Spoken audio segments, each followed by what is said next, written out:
Outlast 2, the sequel to Red Barrel's critically acclaimed first-person survival horror game, Outlast. Outlast 2 came out on April 25th, 2017, and the question is, 7 years later, is it still scary? Short answer? Well, yes, it is, but in this video, I'm going to walk you guys through what my experience was replaying the game 7 years later. Now, before we get into that, we should first discuss what makes a game scary in the first place. Is it the uncertainty you feel not knowing what to expect? Is it the anticipation for the inevitable jump scare? Is it the horrifying 6'5" NBA player built monster chasing you? Is it the music, the atmosphere? There are many factors to consider when answering this question, and my answer? It depends. Now that's a stupid answer, I know, but it depends on all of the above. Now Red Barrels took all of those factors above into consideration when crafting Outlast 2 and made a very, very terrifying first-person experience. Now a little backstory before I jump into the nitty-gritty. I first played this game when it originally came out in 2017, and I was in 7th grade. Now this is probably not a game you want to play when you're 13 years old, but I said, fuck you game rating, I want to play this game. And what's even worse is I played through the original Outlast and Whistleblower when I was 12. But yeah, so I originally played it in 2017 and have not touched the game since, so there are a lot of things I have forgotten about this game, hence the whole reason I'm making this video. But anyways, let's get into the first chapter. Now for those of you who don't know or forgot, Outlast 2 is divided into 6 chapters: Genesis, Jobs, Lamentations, Judges, Leviticus, and Revelations. Genesis is the first chapter in the game and the longest. It introduces the main character Blake Langerman, his wife Lynn, Father Noth, Martha, and so on. So I honestly didn't find myself scared until the first Martha encounter, which is pretty early though, but instead, for the most part, I found myself simply appreciating how the game looks. The graphics, the atmosphere, the smooth 144 FPS I got. It was genuinely a joy to play this game all over again. But that all changed when we got to the first school scene. Outlast 2 had the genius idea of having Blake relive the 4th grade at the most unexpected times in the game, and that's terrifying. Without a doubt, I can say the scariest part of the game for me was the school. Being the pussy I am, I even took my headphones off for some of it. I'm playing with my headset off, bro. Fuck this shit. Actually, fuck this shit.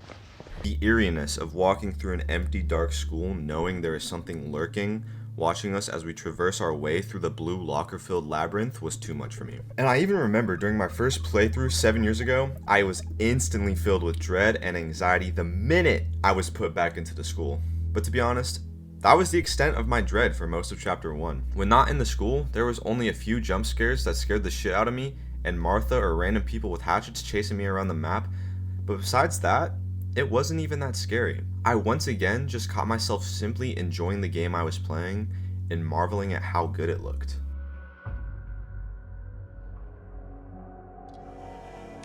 Now Jobs is a way shorter chapter compared to Chapter 1, and it introduces Byron Laird and Nick Tremblay. A pretty ugly duo if you ask me. Now this chapter may be short, but it had some terrifying moments at the school. This is going to be a recurring theme throughout the video. Now, while roaming through the woods at night with creepy music playing, looking out for a disgusting monster shooting flaming arrows at you sounds pretty scary, right? Well, it wasn't. Now, first time through, yes, I can say it would be definitely scary, but like 7 years later, there just wasn't much to expect at this part, and I did not find it at all to be terrifying. Instead, I was just busy trying to find my way around the area because it was really fucking foggy, and the night vision did not help at all. And that was pretty much the entire chapter until you're back at the school. Now let's talk about the school. Yes, there were a couple school scenes in the first chapter, but in this chapter, you are reintroduced to Father Loudermilch. But boy, did he have a glow up. So Father Loudermilch is the antagonist you face throughout all of the school sequences. He was a music teacher at St. Sybil High School, a Catholic learning institution which Lynn and Blake Langerman, as well as Jessica Gray, were enrolled in. It is implied that he raped and killed Jessica by pushing her down the stairs, then staged her hanging as suicide. Pretty evil, right? And throughout Chapter 2, you learn all about that. Now, replaying this game, I was dreading the inevitable introduction to Loudermilch. He is by far the most terrifying monster in Outlast 2, and he comes out at the most random times, which makes it even more scary because of the uncertainty. He is the sole reason why I am terrified of this school, and he showed up a lot this chapter. But it only gets worse. After a terrifying sequence of you trying to follow Jessica via sound, you are transported back into the cave, marking the start of Chapter 3, Lamentations. Now, quite the opposite of Chapter 2, Chapter 3 is probably the least scary chapter in my opinion.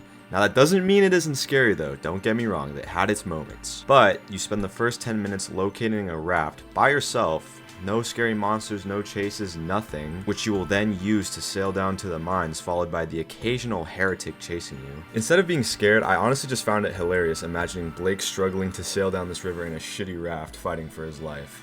And to be honest, everything was smooth sailing, see what I did there? Until this happened.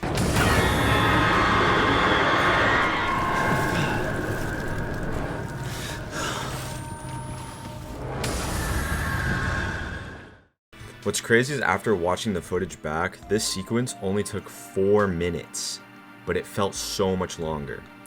The problem I had when replaying this game was there were times when I knew a jump scare was coming, but I didn't know the exact location of when it was going to happen, which for me made the game way scarier simply because of the anticipation, and I hate jump scares. And the worst part about this chapter was the suspense and anxiety-inducing buildup at the end.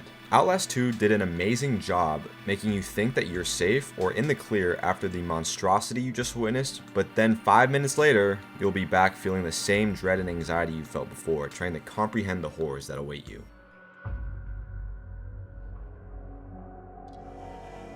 Now, Judges really switches up the atmosphere compared to the last 3 chapters, which I can really appreciate. You start off climbing up a ladder into what seems to be some sort of old wooden factory, and it's raining blood. Second time through, I just have to say I really appreciate the effort that they put into this part of the game, and it just made me smile seeing this. I am not a psychopath. Now yes, to state the obvious, this chapter has a few school sequences which were very scary, but we will get into that in a moment. The atmosphere of this chapter was like none other. The blood red rain, the countless gored strung up bodies, the screams of the heretics.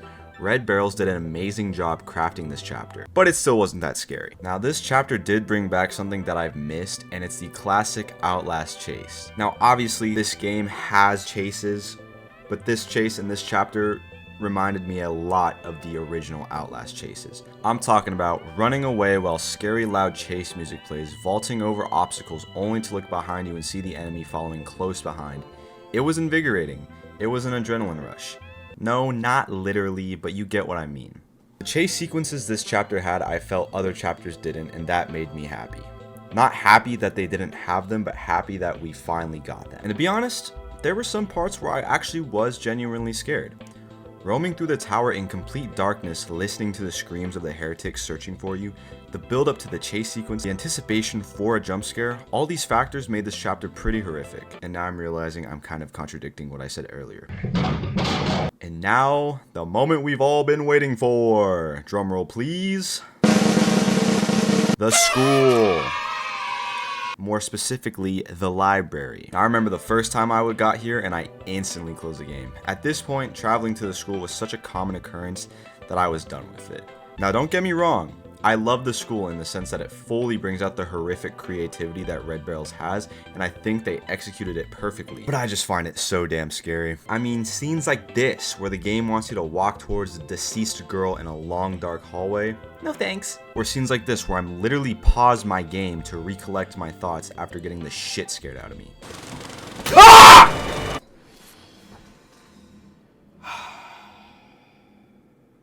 Maybe I'm just a pussy. But anyways, at the end of the chapter, we are met with that satisfying chase I was talking about in the beginning, and now we have finally made it to the mines, which starts off Chapter 5, Leviticus.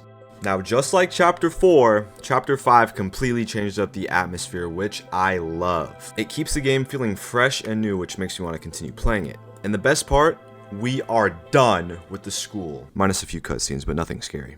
Oh, I wonder what kind of terror Red Barrels has in store for us this chapter. In Chapter 5, you finally reach the mines, which is the home of the heretics and where they are keeping Lynn hostage. By now, it's pretty obvious that we are nearing the end of the game. This chapter is filled with chase sequences of you running away from the heretics, followed by a creepy underwater sequence where you have to hide from Val herself, all while trying to turn on some power breakers to escape her. Now, for those of you who don't know or forgot, I'm gonna give you a little refresher on who the fuck Val actually is. Val is an antagonist in Outlast 2. She is the leader of a splinter group from the Testament of New Ezekiel called the Heretics. She's also the person you see in the beginning of the game when she sexually assaults Blake. Now, was this chapter scary? No, not at all.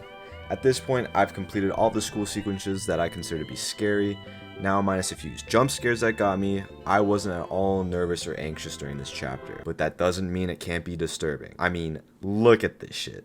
What the hell? We also finally get a full flashback of what happened to Jessica, and that left me with a bad feeling. After that final scene, we cut straight back to the mine where we are hit with a chase scene, starting off the final chapter, Revelations. The final and the shortest chapter. After leaving the mines, we can see that the apocalypse has started and everything has gone to shit. So there is no longer that creepy or eerie feeling we get or the anxiety we feel during the build up to the next jump scare. We are in the clear. Or so it seems.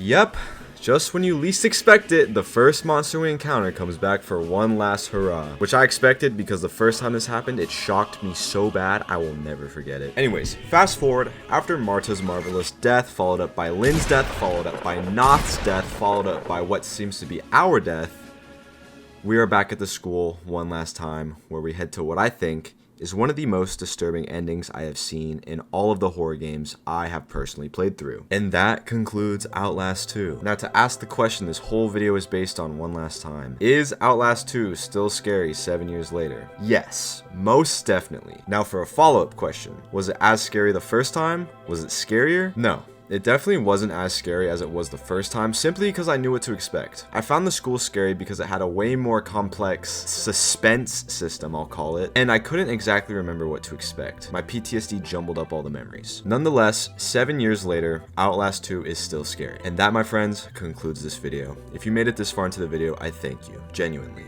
It's taken a lot of time to put this together, but I really enjoyed making this sort of video. A video essay, if you'll call it. So I'll definitely plan to make more in the future. But anyways, that's all for now, and consider subscribing if you enjoyed today's video. I'll see you guys next time.